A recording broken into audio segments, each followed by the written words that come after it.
is leaving finally Vermont. They've pretty much been out of the state for a while. Now they're finally selling the remainder of their holdings to a company called Zenbarn. Zenbarn is an organic growing cannabis company who believes in sustainable cannabis growth. In all the states that have legal cannabis, the cannabis has done very well. They give month after month, would set records, and a lot of times Vermont is in New England where there's a lot of cannabis all of a sudden, except for the state of New Hampshire, who isn't smart enough to have actual cannabis. Instead, they've got Delta 8 and Delta 10 in every single convenience store, which I'm not against that, but they wouldn't have that problem, New Hampshire, if you had access to regular old-fashioned legal cannabis like everybody else in New England.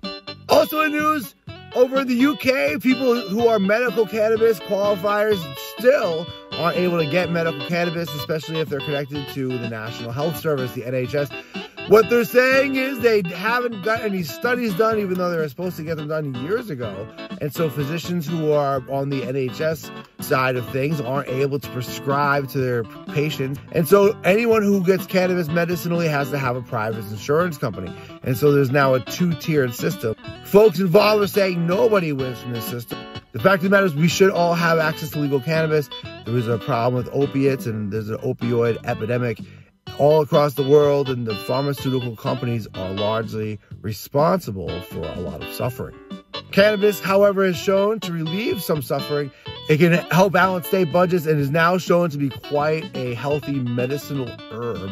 Also in news, Nevada officials approve a bill that would allow people who have been previously disqualified from now becoming police officers.